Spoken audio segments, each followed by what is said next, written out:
அனைவருக்கும் வணக்கம். நம்ம பொட்டுமாமா சிஎம் அவர்கள் பார்த்திங்கன்னா சமீபத்தில் பெரம்பூருக்கு போயிருக்காரு. அவருடைய சொந்த தொகுதிக்கு அங்கே போய் மக்களையெல்லாம் சந்தித்து எல்லாருக்கும் ஹாய் சொல்லிட்டு போயிருக்காரு.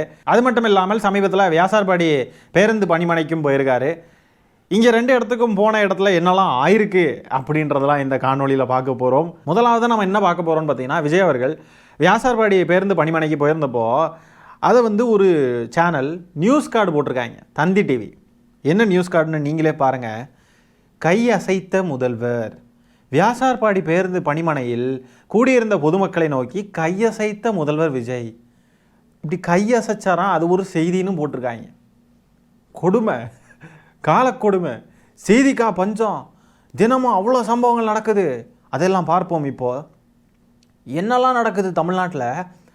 இவர் கையசைச்சார், கையசைத்த விஜய். இதெல்லாம் ஒரு செய்தியா? இதெல்லாம் ஒரு ஜோக்காமா எம்மா அப்படின்ற மாதிரி தான். இதெல்லாம் ஒரு செய்தியா? அதுக்கப்புறமா பணிமனையில் வேலை பார்க்கக்கூடிய ஊழியர்கள் இருப்பாங்க இல்லையா, அவங்க எல்லாரும் விஜய் அவர்கள் கூட சேர்ந்து ஃபோட்டோஸ் எடுக்கிறாங்க. ஃபோட்டோஸ் எடுத்துக்கிட்டு இருக்கிறப்போ ஒரு அம்மா அவர்கிட்ட கை கொடுக்க முயற்சி பண்ணுறாங்க. அவர் என்ன பண்ணுறாருன்னு பாருங்கள். அவர் கையே கொடுக்கல. பார்த்துட்டாரா நான் கை கொடுக்க வராங்கன்னு பார்த்துட்டு அவர் கை கொடுக்காமல் அப்படியே நழுவி போகிறாருங்க. எல்லாருமே என் தங்கச்சிங்க, அக்காங்க, அம்மாங்க, பிள்ளைங்க, மாமா, தாய் மாமா அப்படின்லாம் கூட சொல்லிக்கிட்டு இருந்தார் இல்லையா. எல்லாரும் என் தங்கச்சிங்க அப்படின்லாம் சொன்னார். இப்போ தங்கச்சிங்க கை கொடுக்க வராங்க. சிஎம் சார், பொட்டு மாமா, ஏன் கை கொடுக்குறதுல என்ன பிரச்சனை? நவீன தீண்டாமையை கடைபிடிக்கிறாரா முதலமைச்சர்? இந்த கொரோனா டைம்ல எல்லாம் ஸ்டாலின் அவர்கள் பொதுமக்களை சந்திச்சுட்டு சானிடைசர் போட்டாராம். அதாவது அந்த டைமில் எல்லாருமே சானிடைசர் தான் போடுவோம். யாரையாவது பார்த்தாலே சானிடைசர் போட்டுருவோம். ஐயையோ இவங்களுக்கு நமக்கு கொரோனா வந்துருமோன்னு. அப்போ ஸ்டாலின் அவர்கள் சானிடைசர் போட்டுட்டார்னு இந்த இணையத்தில் இந்த நடுநிலையாளர்கள், நடுநிலை ஊடகங்கள் கொந்தளிச்சாங்க. சானிடைசரை வைத்து கையை சுத்தப்படுத்திய முதல்வர், எதிர்கட்சிகள் கண்டனம் இப்படின்லாம் பேசிக்கிட்டு இருந்தாங்க. இன்றைக்கி எல்லாரும் எங்கே போனாங்கன்னு தெரில. இன்றைக்கி என்ன கொரோனாவா இல்லை என்ன? எதுக்கு இப்படி டிஸ்டன்ஸ் மெயின்டைன் பண்ணிட்டு கை கொடுக்க வராங்க, கை கொடுக்க மாட்டேங்கிறாரு? உதயநிதி அவர்கள் கையிலலாம் பார்த்தீங்கன்னா அங்கங்கே கீரல்லாம் இருக்கும். எதுக்கு அப்படின்னா, பொதுமக்கள்கிட்ட கையை கொடுக்குறப்போ அவங்க நகம், அவங்க கையில் இருக்கக்கூடிய நகைகள் ஏதாவதுலாம் அவங்க கையை குத்தி கீறிடும். புரியுதுங்களா? ஸோ அதெல்லாம் கண்டுக்க மாட்டாங்க. ஏன்னா பொதுமக்கள் பொது வாழ்வுன்னு வந்துட்டால் கை கொடுக்குறப்போ ஏற்படக்கூடிய கீறல்கள், சண்டைன்னு வந்துட்டால் சட்டை கிளியை தானப்பா செய்யும் அப்படின்ற மாதிரி கையில் விழக்கூடிய கீறல் இதெல்லாம் யாரும் கண்டுக்க மாட்டாங்க. அப்போ விஜய் அவர்கள் தனக்கு கைக்கு எந்த பிரச்சனையும் வரக்கூடாது. அதுவும் இதெல்லாம் அப்படியே டக்குன்னு கை கொடுக்குற விஷயம் கிடையாது. அப்படியே ஒரு ஒரு ஒரு ரோட் ஷோவில் போயிட்டு இருக்கிறப்ப எல்லாருக்கும் கை கொடுத்து அப்படியே கையில் ஏதாவது கீறிடும், ஏதாவது ஆயிரும் அப்படின்னு பயப்படுற விஷயம் கூட கிடையாது. ஒரே ஒரு அம்மா பக்கத்தில் கை கொடுக்குறாங்க. கை கொடுக்கலாம்ல. அப்போ இது தீண்டாமை தானே? இது கூட கொடுக்க முடியாது, கை கூட கொடுக்க முடியாத ஒரு நபராக இவர் இருந்து கொண்டு இவரெல்லாம் முதலமைச்சராக தேர்ந்தெடுத்து வச்சுருக்காங்க. இவர் வீட்டு கேட்டே திறக்காதே இவரை தேடி வரக்கூடிய ரசிகர்களுக்கு. இதில் எப்படி கை கொடுக்குறவங்க கிட்டலாம் எப்படி கை கொடுக்குறதெல்லாம் எப்படி நார்மலாக எடுத்துக்க முடியும்? அவர் மனுஷன் இல்லை, அவர் வேற ஒரு ஆள். அவர் எல்லாம் பேசுவார், என் தங்கச்சி, என் அக்கா, என் அம்மா எல்லாம் பேசுவார். ஆனால் ரியாலிட்டியில் அதெல்லாம் வாய்ப்பே இல்லை. ஒரு பக்கம் இப்படி ஒரு தீண்டாமையை கடைபிடிச்சிட்டாரா? இந்த தீண்டாமையை எல்லாரும் மக்கள்லாம் கேள்வி எழுப்புறாங்களே அப்படின்ன உடனே இந்த ரூட் மாஃபியா புதுசாக ஒரு நியூஸை கொண்டு வருது. என்னன்னு பாருங்கள். அவர் ஒரு ரேஷன் கடைக்கு போயிருக்காரு கைஸ். அந்த ரேஷன் கடையில் ரேஷன் அரிசியை ஒரு அம்மாவுக்கு கொடுக்குறார். ரேஷன் அரிசியை அந்த அம்மா வச்சுருக்கிற பைக்குள்ளே போடுறார். அப்போ பார்த்தீங்கன்னா ஒரு அரிசி கூட வெளியே சிந்தலையாம். என்ன ஒரு முதலமைச்சர்! ஒரு அரிசி கூட சிந்தாத அளவுக்கு பத்திரமா பாதுகாக்கிற ஒரு முதலமைச்சர்னு இதையெல்லாம் போற்றி புகழ்றானுங்க. சிந்தாமல் சதறாமல் அரிசியை பைக்குள்ளே போடுறாருன்னு இந்த அணில் குஞ்சுகள் புகழ்ந்து தள்ளுறானுங்க. அப்படின்னா அவர் சிஎம் ஆக வேண்டிய ஆள் கிடையாது. அவர் ரேஷன் கடையில் உட்காந்துருக்க வேண்டிய ஆள். அவரை போய் நீங்கள் சிஎம் ஆக்கியிருக்கீங்களே தற்கூரிகளா, அணில் குஞ்சுகளா? டேய், இதுக்கெல்லாம் யாராவது புகழ்வாங்களா? டேய், அதாவது சொல்லிக்கிறதுக்கு, ஃப்ளெக்ஸ் பண்ணிக்கிறதுக்குன்னு சொல்லுவாங்க இல்லையா, நாங்கள் பெருமை பீத்திக்கிறதுக்கு, அதுக்குன்னு ஏதாவது சாதனைகள் இருக்கணும், ஏதாவது உருப்படியாக செஞ்சுருக்கணும். அப்படியெல்லாம் இருந்தால் தானே நாங்கள் பாருங்கள் இதை செஞ்சுருக்கோம், நாங்கள் பாருங்கள் எங்கள் முதலமைச்சர் இதை செஞ்சுருக்காரு, எங்கள் தலைவர் இதை செஞ்சுருக்காரு அப்படின்னு பகிர்வாங்க. செய்கிறதுக்கு எதுவுமே இல்லாத பட்சத்தில் பாருங்கள் அரிசியை சிந்தாமல் பைக்குள்ளே விடுறாரு பாருங்க. என்ன ஒரு முதலமைச்சர்! அப்படின்னு எதுவுமே இல்லைன்னா இதை தானே சொல்ல வேண்டியது இருக்குது. அவர் கையை வச்சு அசைச்சாரு பாருங்கள், கையசைத்த விஜய். சொல்ல எதுவுமே இல்லைல்ல, அப்புறம் என்னத்தை சொல்லுவாங்க பாவம், அவங்களாம் என்ன பண்ணுறது? அதெல்லாம் இருக்கட்டும். ரேஷன் கடையில் ஒரு பெண்மணி தான் இதெல்லாம் வேலையெல்லாம் பார்க்குறாங்க போல், இந்த அரிசியெல்லாம் கொடுக்குறது. ஆணுக்கு ஆண் இடையாளர், பெண்ணுக்கு பெண் இடையாளர் அப்படின்னு தானே சொன்னார் விஜய் அவர்கள். இங்கே என்ன பெண்ணு தான் எல்லாருக்குமே கொடுக்குறாங்க, எல்லாருக்குமே எடை இழந்து கொடுக்குறாங்க.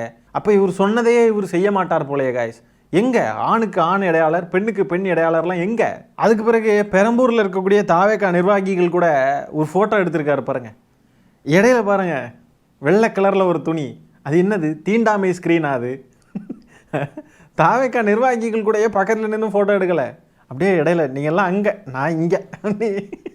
பார்த்தீங்களா பார்த்தீங்களா? சூப்பர். இதை பின்னாடி நிற்கிறானுங்க பாருங்க, இவனுங்களுக்கும் கொஞ்சம் கூட சூடு சோறனன்றது எதுவுமே இருக்காது. என்ன இது, நம்ம ஓட்டு போட்டு நம்ம கஷ்டப்பட்டு வேலை செஞ்சு எல்லாம் செஞ்சு இவர் சிஎம் ஆயிருக்காரு, நம்ம இது எவ்வளோ போராடி இருக்கோம், இவர் என்னென்னா இப்படி ஸ்க்ரீனை போட்டு நம்மளை இப்படி தடுத்து வச்சுருக்காரு. என்ன மனுஷன் இவரெலாம், என்ன இது அப்படின்ட்டு சூடு சோறனையெல்லாம் வராது. தலைவர்ப்பா, தலைவர் வந்து அப்படி தான்ப்பா இருப்பார், அவர் அப்படி தள்ளி நிற்கணும்ப்பா, அவர் நம்மக்கிட்டலாம் ஒட்டி வரமாட்டார்ப்பா, அவர் தீண்டாமையை கடைபிடிக்கிறார்ப்பான்னு தெரிஞ்சாலும் அது வந்து முட்டு கொடுப்பானுங்க. அடுத்தது விஜய் அவர்கள் பெரம்பூருக்கு போயிருந்த பொழுது அங்கே இருந்த இந்த விஜய் அவர்களுடைய ரசிகைகள் எல்லாரும் என்னெல்லாம் பேசுகிறாங்க அப்படின்றதெல்லாம் பார்ப்போம். சின்ன குழந்தைங்க, இதயம் பலவீனமானவங்க, ப்ரெக்னென்ட் லேடிஸ் இந்த காணொலியை பார்க்காதீங்க.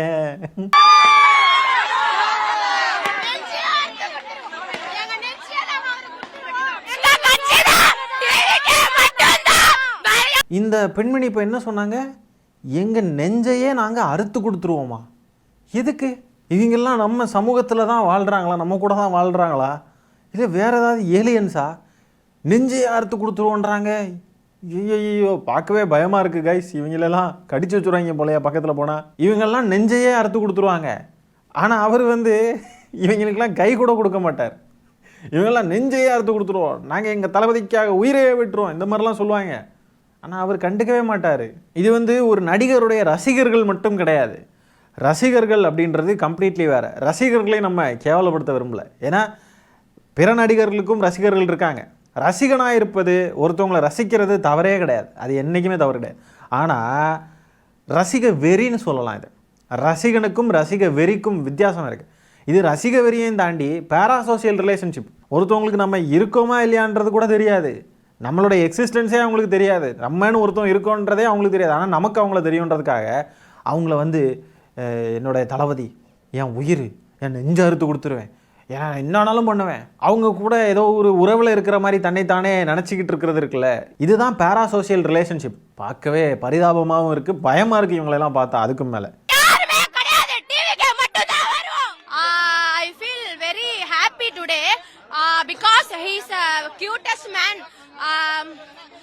he's so beautiful டா. எப்படி அவர் இவ்ளோ அழகா இருக்காருன்னு எங்களுக்கு சத்தியமா தெரியல. ரொம்ப அழகா இருக்காரு. ஒரு நிலாவல நம்மளால நேர்ல பார்க்கவே முடியாது. ஆனா நாங்க ஒன் டைம் நிலா அவரை பார்த்துட்டோம். அது ரொம்ப கஷ்டமா இருந்தது. டக்குன்னு எங்களால பார்க்க முடியல. அவர் பின்னாடியே நாங்களாம் போறோம். ஆனா எங்களால பார்க்கவே முடியல அவரை. கண்டிப்பா நாங்க அவளை பாப்போம். இந்த இடத்துல நாங்க எப்படியாவது ட்ரை பண்றோம். அவர் பேச நாங்க பார்த்தாலே எங்களுக்கு போதும். ஏன் பிடிக்குமா? விஜய் சார் பிடிக்காம யாராவது இருப்பாங்களா? விஜய் சொன்னாவே பிடிக்கும். அவர் வந்து நிக்கிறப்பே எங்களுக்கு அவர் தான் சிஎம், இதுக்கப்புறம் அவர் தான் சிஎம். யாரெல்லாம் சொன்னாங்கன்னா தற்கொலைலாம் கிடையவே கிடையாது. நாங்க தான் அடுத்து எல்லா வருஷமும் சிஎம். அடிச்சுக்கவே முடியாது. அவர் இன்னும் சிஎம் பார்க்கவே இல்லை. Oh my beautiful Tamil Nadu. Tamil Nadu ரொம்ப முற்போக்கு மாநிலம்னு யாரோ நம்மளை நம்ப வச்சு ஏமாத்திட்டாங்க கைஸ். இல்லை கைஸ், தமிழ்நாடு முற்போக்கு மாநிலம் கிடையாது கைஸ். நம்ம சிஎம் விஜய் அவர்கள் பஸ்ஸுக்கு மேலே ஏறி நின்று சொன்னார், ஞாபகம் இருக்கா? திருச்சிக்கு போயிருந்தப்போ என்ன கவர்ச்சியில் ஓட்டு போட்டாங்களா, இங்கே நான் என்ன அப்படின்னு வச்சார்ல, பொட்டு மாமா இதெல்லாம் கவர்ச்சியில் ஓட்டு போட்டவங்க இல்லையா, நாங்கள்லாம் தற்குறி இல்லை அப்படின்றாங்க. ஐயோ சூப்பர். அப்புறம் நீங்கள்லாம் தற்குறி தான், நாங்கள்லாம் தற்குறி இல்லைன்னு தற்குறியே சொன்னால் எப்படி இருக்கும், நாங்கள்லாம் பைத்தியம் இல்லைன்னு பைத்தியமே சொன்னால் எப்படி இருக்கும், ஏற்றுப்போமா? ஏற்றுக்க மாட்டோம்ல. அதே மாதிரி தான் நெஞ்சையே அறுத்து கொடுத்துருவோன்றாங்க. He is so beautiful. நிலா மாதிரி இருக்கார், நிலா மூன். ஒரு பரவச நிலையில தான் இருக்காங்க. இந்த இளைஞர்களெல்லாம் யாருமே கேள்வி கேட்ட மாட்டாங்க கைஸ். இந்த ஜென்சி டிஎம்கே இளைஞர்கள் இப்படி வச்சுட்டாலோ, ஏதாவது பேசிட்டாலோ, மேடையில் ஏறி ஏதாவது பேசிட்டாலோ கிரிஞ்சு, ஐயே சி என்ன இது இப்படி பேசுகிறாங்க அப்படின்னு வாங்க. ஆனால் இந்த இளைஞர்கள், இந்த இளைஞிகள், இந்த நண்பா நண்பீஸ் இவங்கெல்லாம் என்னெல்லாம் பேசுகிறாங்க, எவ்வளோ மோசமாக பேசுகிறாங்க. ரசிக வெறியில் மூளை மழுங்கி போய் திரிகிறாங்க. என்ன செய்யணும், என்ன செய்யக்கூடாது, என்ன பேசணும், என்ன பேசக்கூடாதுன்ற அறிவு இல்லாமல் மூளை மழுங்கி போய் திரிகிறாங்க. கிரிட்டிக்கல் திங்கிங் அப்படின்ற ஒன்று சுத்தமாக இல்லை, பகுத்தறிவு அப்படின்ற ஒன்று சுத்தமாக இல்லை. நெஞ்சறுத்து கொடுத்துருவோன்றாங்க. பயமாக இருக்குது இவங்களெல்லாம் பார்த்தா. உண்மையிலே செஞ்சுருவாங்க, இவங்க சும்மா பேசுகிறது இதெல்லாம் இல்லை, உண்மையாலுமே செஞ்சுருவாங்க. அந்த அளவுக்கு மூளை வளர்ச்சி மங்கி போய் மூளை மழுங்கி போய் வாழ்ந்துக்கிட்டு இருக்காங்க. இத்தனை வருஷம் கல்விக்காக போராடி, உரிமைகளுக்காக போராடி, கல்வியில் சிறந்த தமிழ்நாடு அப்படின்ற பேரை வாங்கி எல்லாமே செஞ்சு இந்த ஜென்ரேஷனில் இன்றைக்கி நம்ம கண்ணு முன்னாடி இப்படிப்பட்ட தற்குறிகள்லாம் உலா வராங்க அப்படின்னா, இப்போ விஜய் அவர்கள் ஆட்சி செய்கிறார். இவர் ஆட்சி காலத்தில் வாழ்ந்து வளரக்கூடிய பிள்ளைங்க எந்த அளவுக்கு மோசமாக இருப்பாங்க அப்படின்றத கற்பனை பண்ணி கூட பார்க்க முடியல. இப்போ சிஎம் வந்து ரேஷன் அரிசியை கொஞ்சம் கூட சிந்தாமல் ஒரு அம்மாவோட பைக்குள்ளே போட்டுட்டாரு. சிஎம் வந்து அவருடைய ஆஃபீஸ் இருக்கு இல்லையா, சிஎம் ஆஃபீஸ், அங்கே வந்துட்டு பார்த்தீங்கன்னா ஒரு கார், ஏதோ ரிமோட் கார்லாம் ஓப்பன் பண்ணி விளையாடுறாரு, க்யூட்டாக இருக்கார் இப்படின்லாம் புகழ்ந்துக்கிட்டு இருக்காங்கல்ல. ஆனால் அதே நேரத்தில் தமிழ்நாட்டில் என்ன நடக்குது அப்படின்னு பார்த்தீங்கன்னா, நாகர்கோயிலில் குட்கா வழக்கில் கைது செய்யப்பட்டு சிறையில் இருந்த சபரிவர்மன் அப்படின்ற ஒருத்தர் உயிரிழந்திருக்கார். அந்த சபரிவர்மனை காவல்துறையினர் அடித்து கொண்டிருக்காங்க அப்படின்னு சொல்லிட்டு உறவினர்கள் குற்றம் சாட்டுறாங்க. அவருடைய உடலை வாங்க மறுத்து போராட்டம் பண்ணிக்கிட்டு இருக்காங்க. திமுக ஆட்சியில் அஜித்குமார் அவர்கள் இறந்தார் இல்லையா, அந்த டைமில் விஜய் அவர்கள் என்னெல்லாம் பண்ணார், சாரி வேண்டாம் நீதி வேண்டும் அப்படி எப்படின்னு கடந்து கத்திக்கிட்டு இருந்தார் இல்லையா. இப்போ பாருங்கள், நாகர்கோயிலில் இப்படி ஒரு சம்பவம் நடந்திருக்கு. காவல்துறையினரால் தாக்கப்பட்டிருக்கார் அப்படின்னு சொல்லி உறவினர்கள் குற்றம் சாட்டுறாங்க. அதனால தான் அவர் செத்துருக்காருன்னு குற்றம் சாட்டுறாங்க. இதுக்கெல்லாம் விஜய் அவர்கள் வாயை திறக்க மாட்டாரா? அதே வேளையில் இப்படி இந்த குட்கா வழக்கில் கைதாகி சிறையில் இருந்த ஒரு நபர் இவர் வந்து இறந்துருக்காரு.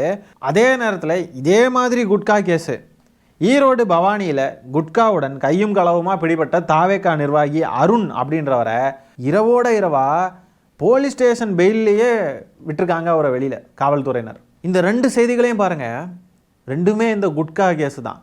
நாகர்கோயிலில் உள்ள அந்த சபரிவர்மன் குட்கா கேஸில் கைதாகி சிறையில் இருந்தவரை அடித்து கொன்னுருக்காங்க அப்படின்னு குற்றம் சாட்டுறாங்க. அதே வேளையில் இங்கே பாருங்கள், ஈரோட்டில் தாவேகா நிர்வாகி இதே மாதிரி குட்கா கேஸில் மாட்டியிருக்காப்புல, அவரை வந்து ராத்திரியோட ராத்திரியாக பெயிலில் விட்டுட்டாங்க, அதுவும் போலீஸ் ஸ்டேஷன் பெயிலில். நல்லா இருக்குல்ல ஆட்சி? தூய சக்தி. சொல்லுங்கள் கைஸ், தூய சக்தி. தூய சக்தியின் லட்சணம் பல்லிழித்து கொண்டிருக்கிறது. ஒரு பக்கம் அவருடைய ரசிகர்கள் அவரை கொண்டாடுற விதத்தை பாருங்கள், அப்படியே ஒரு ரசிக வெறி, அப்படியே ஒரு கல்ட் மனநிலையில் ஒரு ஹீரோயிக் வர்ஷிப் பண்ணிவிட்டு அவரை ஒரு கடவுளாக வந்து வணங்கிக்கிட்டு நெஞ்ச அறுத்து கொடுத்துருவோம் அப்படி இப்படின்றாங்க. ஐயோ அவர் நிலாவை மாதிரி அழகாக இருக்காரு அப்படின்றாங்க. அவர் தான் சிஎம் இனிமே நாங்கள் எங்களெல்லாம் தற்குறின்னு சொல்லாங்க, நாங்கள் சிஎம் ஆகிட்டோம் அதனால நாங்கள் தற்குறி கிடையாது அப்படின்றாங்க. இப்படியெல்லாம் பேசி புகழ்கிறாங்க. இன்னொரு பக்கம் ரேஷன் கடையில் அரிசி சிந்தாமல் விட்டுட்டாராம், அதுக்கு வந்து புகழ்கிறாங்க. இன்னொரு பக்கம் தீண்டாமையை கடைபிடிக்கிறாரு, தீண்டாமையை கடைபிடிக்கிறத கூட க்யூட்டுன்னு சொல்லிடுவாங்க போல். ஆனால் இங்கே ஆட்சியின் லட்சணம் நாளுக்கு நாள் கேவலமாக செயல்பட்டுக்கிட்டு இருக்கு. இந்த ஆட்சி காவல்துறையின் லட்சணம் மிகவும் கேவலமாக செயல்பட்டு கொண்டிருக்கிறது. இதையெல்லாம் பற்றி யாரும் பேச மாட்டேங்கிறாங்க, இதையெல்லாம் யாரும் கேள்வி கேட்க மாட்டேங்கிறாங்க. கேள்வி கேட்டால் பிடிச்சி தூக்கி உள்ளே போட்டுருவாங்க, கேஸ் போட்டுருவாங்க, வழக்கு போட்டுருவாங்க. அதுவும் கைது பண்ணுறதுக்கு பார்த்திங்கன்னா கோர்ட்டில் போய் சரண்டராக போனால் கூட நம்மளை ஓடி வந்து கைது பண்ணுறதுக்கு கோர்ட்டு வாசல்லே கைது பண்ணுற அளவுக்கு சர்வாதிகாரத்தை புரியும் இந்த கேடுகட்ட சோஃபா மாடல் தாவேகா ஆட்சி. ஆகவே இந்த காணொலியில் நம்ம பேசியிருக்கிற விஷயங்களை பற்றி நீங்கள் என்ன நினைக்கிறீங்க அப்படின்ற உங்களுடைய கருத்துக்களை கமெண்ட்ஸில் பதிவு பண்ணுங்கள். இந்த காணொலியை நான் இத்துடன் நிறைவு செய்து கொள்கிறேன். நன்றி, வணக்கம்.